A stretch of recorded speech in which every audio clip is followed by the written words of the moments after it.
مولانا رضا ثاقب مصطفی صاحب کے آڈیو بیانات کے لیے ثاقب پروڈکشن کو سبسکرائب کریں۔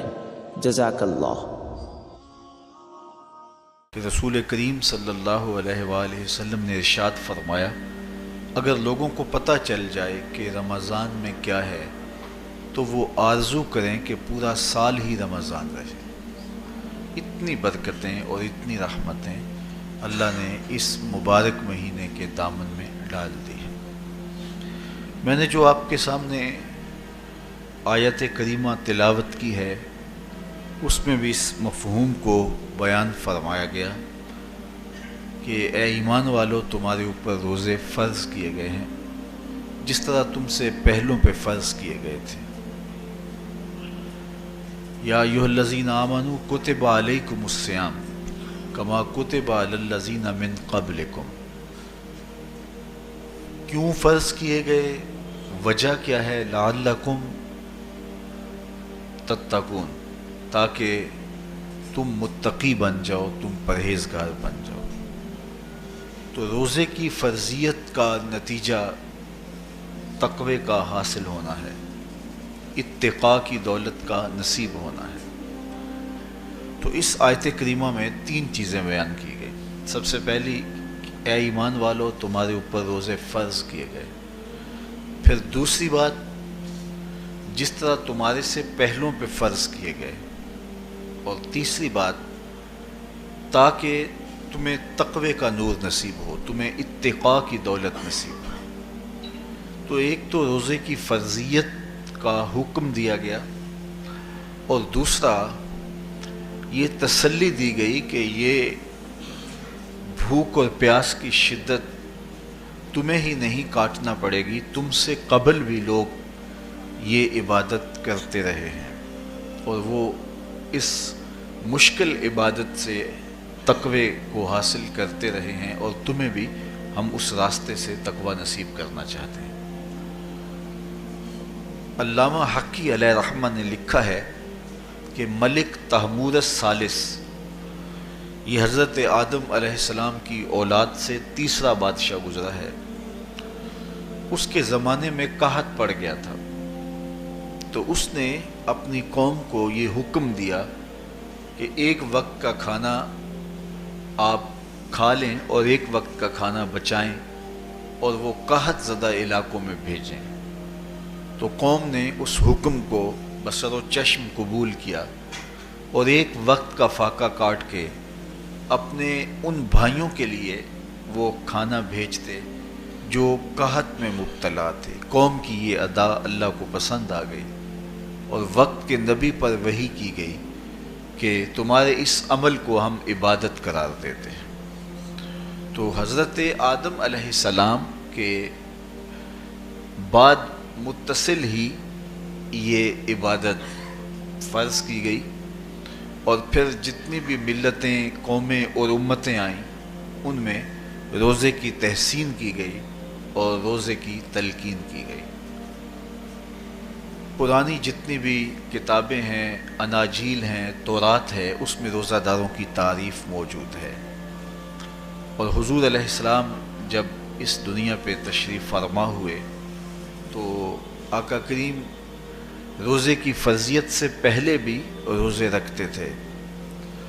ویسے روزہ سن 2 ہجری کو فرض ہوا ہے، شعبان المعظم کے مہینے میں، لیکن اس سے قبل بھی ایام 20 کے حضور روزے رکھتے تھے، اور اس کے علاوہ بھی مختلف ایام میں اللہ کے محبوب روزے رکھتے تھے۔ روزے کی فرضیت کے بعد حضور علیہ السلام کی زندگی میں کل 9 رمضان آئے ہیں، جس میں 7 29 کے تھے اور 2 30 کے تھے۔